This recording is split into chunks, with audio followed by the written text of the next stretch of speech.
Friday the 13th, Part 9, Jason Goes to Hell. This is a pretty apt title if you ask me.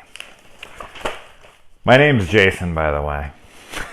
In order for that joke to work, I think you need to know that.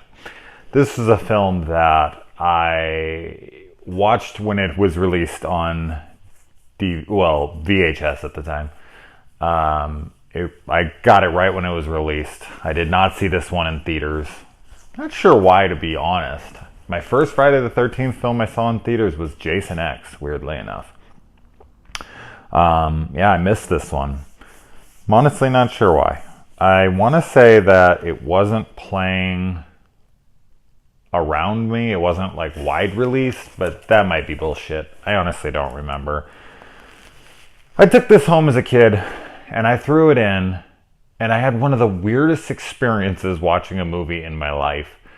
I was sitting there like, where the fuck is Jason? I feel like Friday the 13th Part 1 has more Jason in it.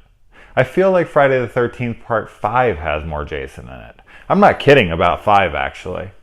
With all the dream sequences with Corey Feldman thinking about it, and then him seeing him at the foot of the bed and him seeing him in the mirror throughout Part 5. A cumulative time, I wouldn't be shocked if Jason was in 5 more than this one. And that is fucking sad. I think that this film would have been a fun time. I think this would have been a cool film if it had been disconnected from the Friday the 13th franchise. You see, I bring up Halloween 3 a lot as a comparison, but this is one where I feel like it is a good comparison. This reminds me of that situation, sort of. I was able to disconnect myself from Halloween 3 being part of the Halloween series and just enjoy the film for what it was, because there wasn't Michael Myers in it outside of obviously the him on the television in the background, which I actually think helped the film distance itself from the Halloween franchise, like Michael Myers anyway. And it made it easier to digest, like, okay, they're telling me this is set in a completely different universe, like this, where Halloween is fictional in their reality. The first movie, and I'm guessing the second too. But with this one, they tried to almost do the Halloween 3 thing, but interlacing Jason into it, sort of, like randomly here and there. Like, you could have just inserted any random name into this movie outside of Jason and just made it a slasher, a killer, somebody who's been cursed, whatever, and it would have worked exactly the same. And I think it would have been a movie I probably would have had a fun time with, because it's so over the top and so ridiculous that I usually like those kinds of films. But because it is a Friday the 13th film, and there seems to be almost no reason for it to be, I'm all about thinking outside the box. I'm all about movies changing it up. I had no problem with Friday the 13th Part 5 being a copycat killer. I had no problem with Halloween 3 being completely disconnected from the franchise. I don't have problems with that. But I do have a problem with this film. It's too outside of the box. It reminds me of the situation like Exorcist 2. Like, where it was watching it just being like, what were these people thinking? Like, I get it. They wanted to make it their own thing and change it up, and and I'm for that. But this film should have had Jason more, and I think one of the ways they may have been able to achieve that and still kind of did what they did, I still don't completely agree with how, I don't agree with this movie almost at all. But I think one of the ways they could have done it is maybe if when Jason transferred to the bodies by them eating the heart, then, it would still kind of change it though, where they would at least like throw on his mask, or, even that kind of sounds stupid. or at least they would have changed into him. Like the whole like him being seen in the reflection when they're in the, you know, when he's in their body is very stupid. It's just a cheap way to like throw Jason in for like a second instead of just giving it to us. Like, you're telling us that this is the final Friday movie again for the second time, and it wasn't. I also find it funny that this was the final Friday, but then they tease another movie at the end.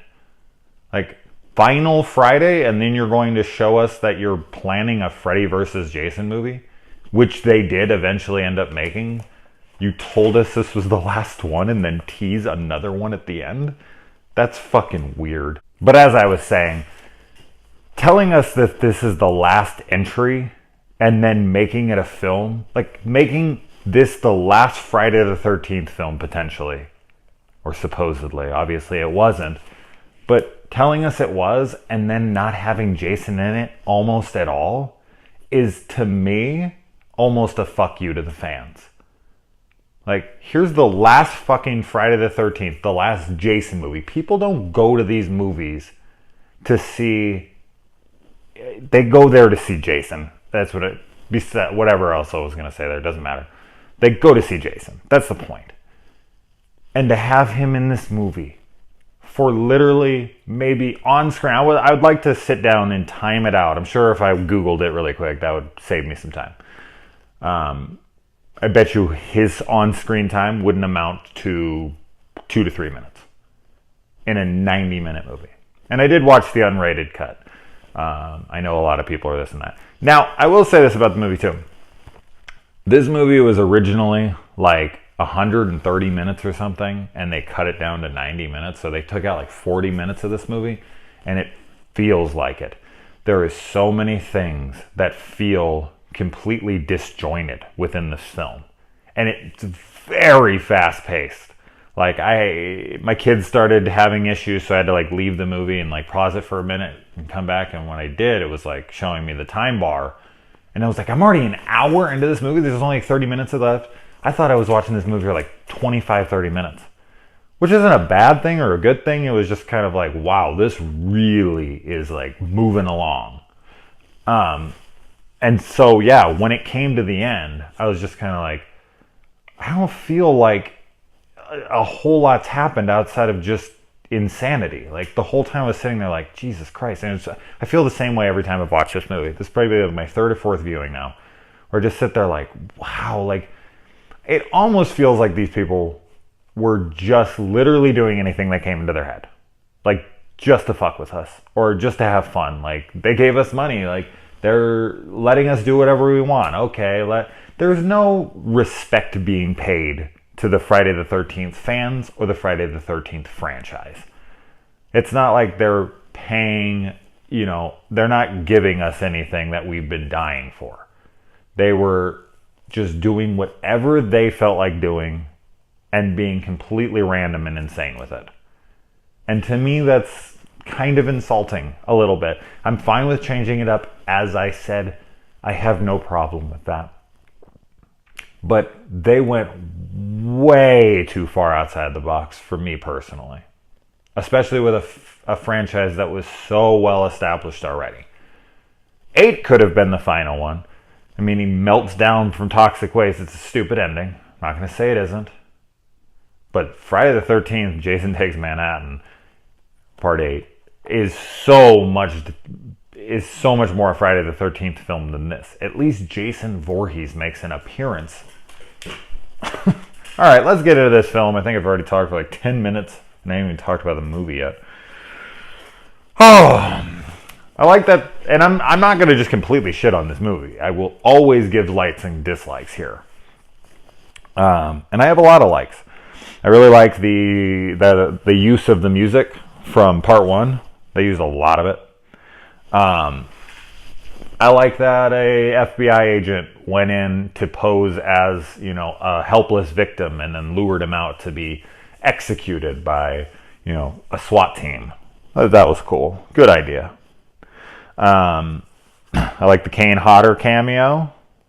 I I love that there was no flashbacks explaining. I don't think they could have, because the last film was completely ignored. I think what I had read was that they had the intention of basically going off of the end of 7, and that they had played around with shooting it, or they did shoot it, like where he was just coming out of the water again, but then scrapped the idea. And I also read that there is a comic book that's supposed to bridge 8 and 9, but I can't find anything showing that it actually got made, like printed and released. So if it did, please tell me what issue it is. I would love to read it. I don't think it was released, but if it was, please let me know in the comments if it was. I definitely want to check it out. The whole, this is where the film, I remember the first time viewing this movie, and this time and every time, when he bites into that heart and he becomes Jason, that was where I was just like, what the fuck is going on? Like, and that heart was later used in, there's a lot of those moments in this movie where props in this movie were used in a later film, or films from the past, props from those were used in this movie. You have the demon heart in this was used in From Dusk Till Dawn. The Necronomicon was actually a Necronomicon from Evil Dead 1 and 2. And you also have what's the third one? Oh, the crate in the basement of the Voorhees house or whatever is actually the crate from Creepshow. So that's, so awesome. I love that shit. It's like a little horror family, sharing like hand-me-downs and hand-me-ups. So I always love stuff like that. But like the whole demon orbs, or whatever the hell these balls of light are that come and go throughout this film, I just don't know what the fuck these guys were thinking with that shit. Yeah, God. We finally get to find out about a little teeny bit about Jason Voorhees' father, Elias, something like that. Which is cool. It's good to know his name. I don't know if I count this film as like canon to the story, but it's fine. I'm glad we have his name. The whole idea that Jason's story is put on like national news, and they're talking about it on like what looks like an America's Most Wanted kind of show. I don't like that either, because I like that Jason is like a local legend. Like, I love the idea of like little urban myths that are centered in a small town, and when people come into that town is the first time they're warned by like Crazy Ralph or whatever, where it's like, oh, you don't know about the Voorhees place, like I like that kind of small town mythology. And so when this film plays it on national news, and Jason is now, would it make national news? He's killed what they said 83 people in this movie, or before this movie. Yeah, of course it would.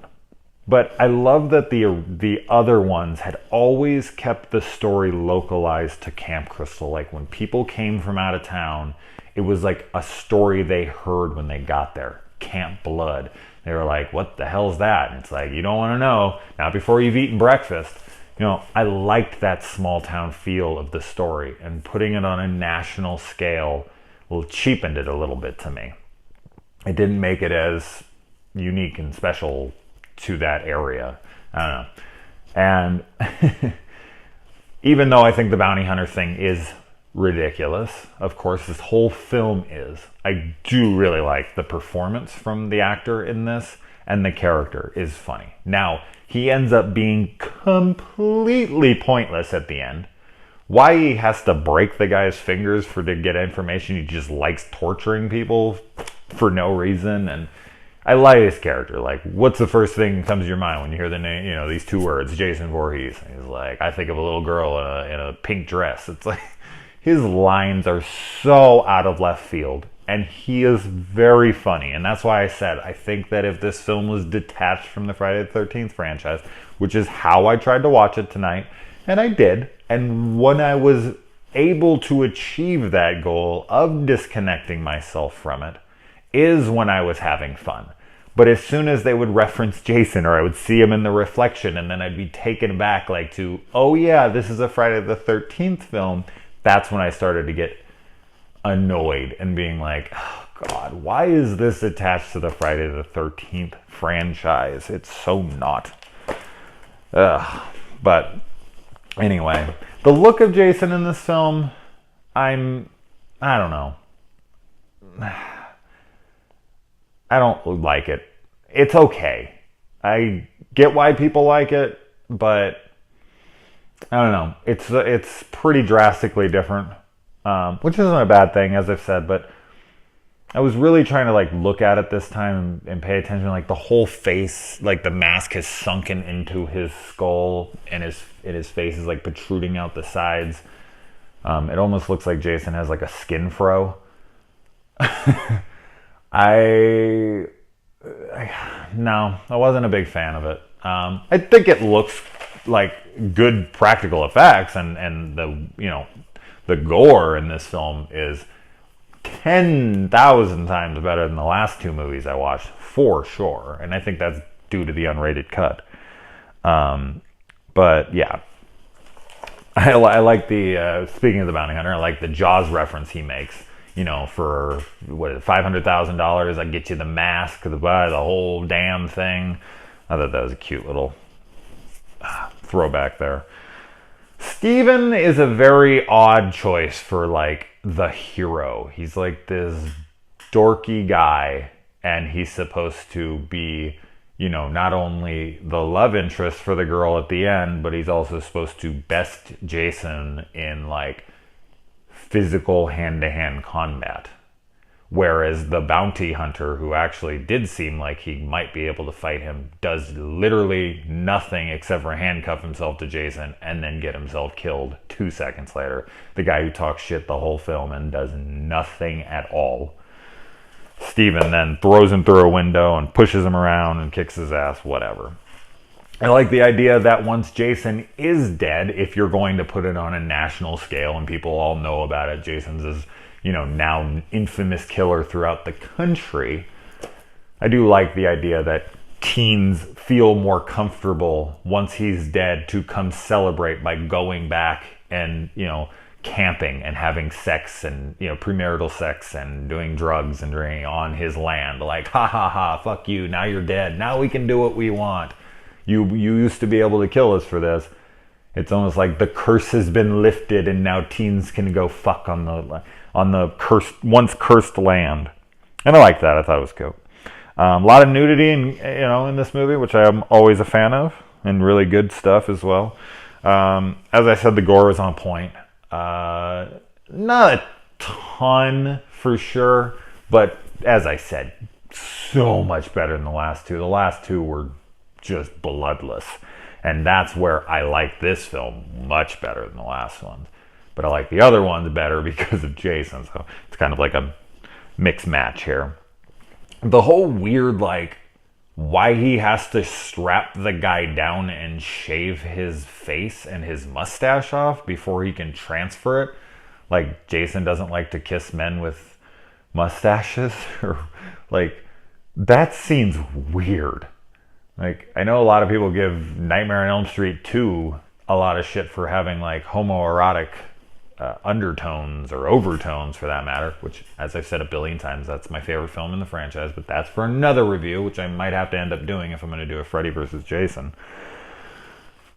But that seems fucking weird. It's so out of left. It's like, why? He should have just transferred it. Like, why does he need to shave this guy? Like, I guess I'd be fucked. Yeah, anyway. Yeah. The whole Steven gets put into the jail cell still wearing the bloody clothes of his supposed murder victim. I don't think they know anything about evidence in this writing process. Pretty sure they take those clothes into evidence and give you a prison jumpsuit or a county lockup jumpsuit. That's ridiculous. Obviously, I've been convicted of murder a couple times since I know. Jason has a sister. I'm okay with that. It's fine. I mean, if you're going to throw new lore in, that's something that could have added to it. You know, you could have been like, oh, well, Jason's father is this, and he has a sister, and whatever.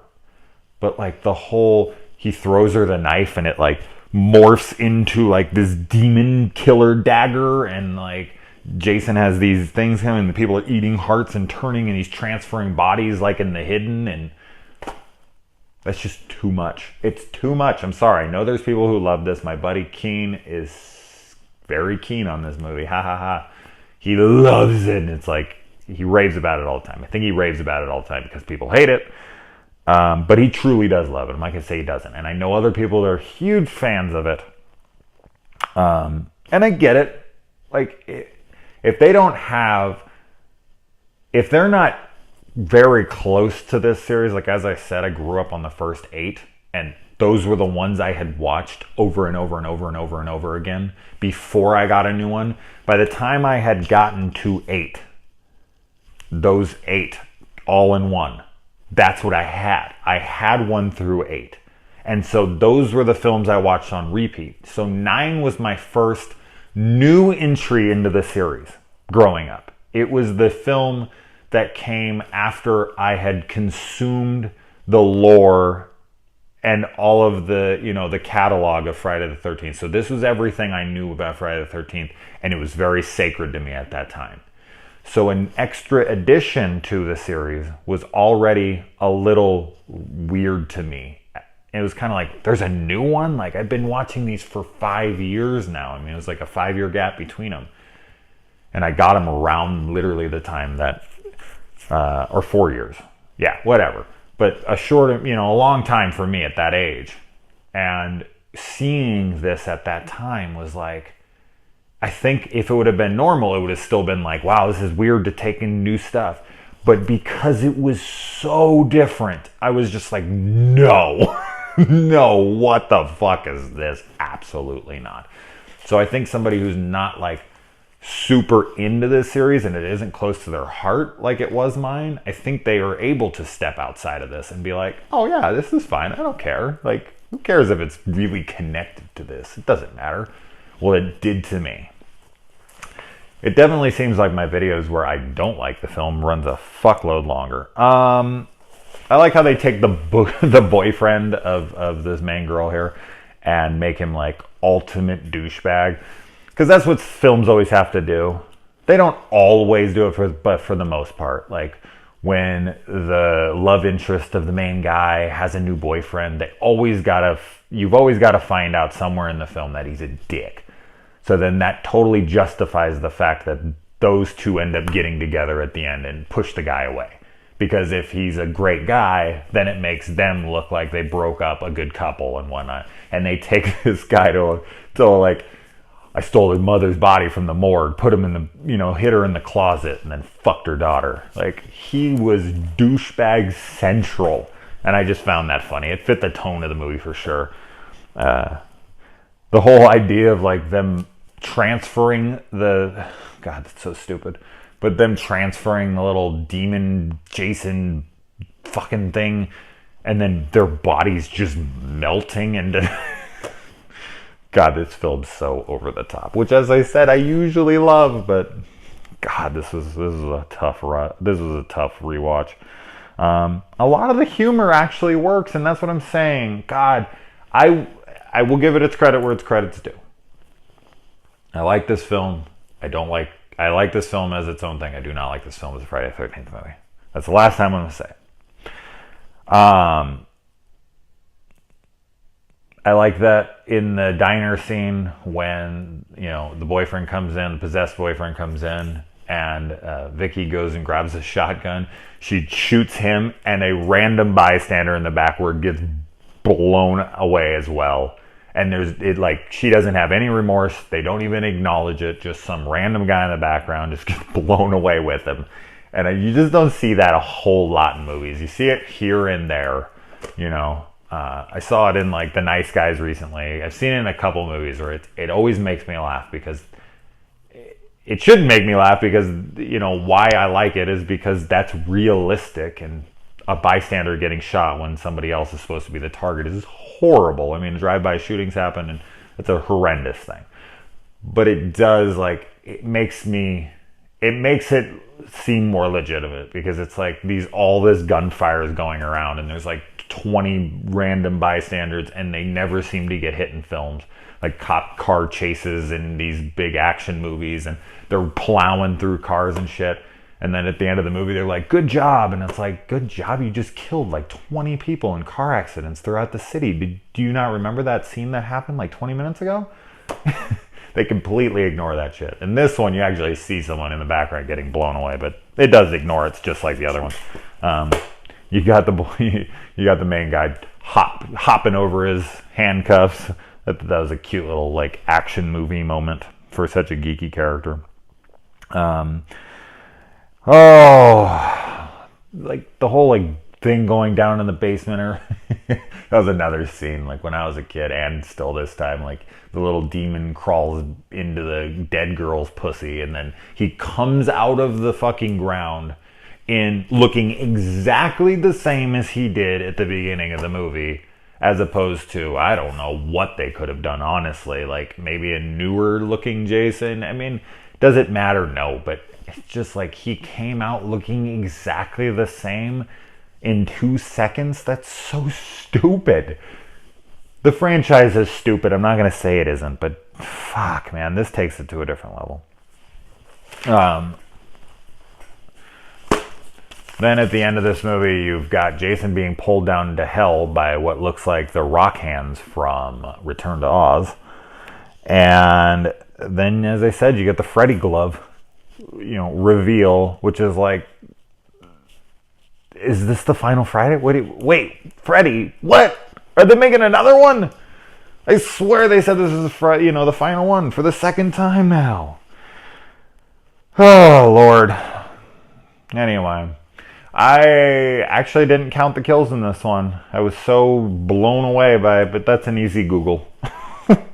The signpost killing in the tent. Now, if you haven't seen the unrated version, you won't see this kill in all its glory. That is the best kill in this franchise so far. Jason X actually has one of my favorite kills of all time, and I will get into that next video. I'm sure you can guess what it is, but that's definitely my favorite kill of all the Friday the 13th for sure. But as I said, I'll save that for the next video. But the sign one, where he sticks it through the girl and he rips her up with it in the tent when she's fucking that guy. Oh man, what a great kill. I wish they would have focused on it a little longer. We could have seen a little bit more of it, but man, it was cool. My favorite character, Creighton Duke, the bounty hunter, made me laugh pretty much every second he was on screen. He did not belong in a Friday the 13th movie, but fuck it. If I'm going to be watching this movie, I'm going to be, checking out those characters and just taking them in and being like, all right, this is the movie I'm watching. These are the characters they've given me. And for this film, the bounty hunter character is pretty hilarious, especially the fact, as I said, that he ends up not even doing anything at the end. And then finally, the hottest chick in this movie for me is Vicky the babysitter. Oh man, this was this was one I was really looking forward to rewatching, because I knew I was going to have a fuckload to say about it, and that it was going to be a very unique rewatch, because it's been a long time since I've seen it, and I still remember the way it affected me as a child. But anyway, I have Jason X queued up on the TV. I'm going to knock that out tonight and review it as well. So I'm going to get to that. If you sat through this whole thing, thank you guys. Thanks for always listening to my ramblings. I will see you soon.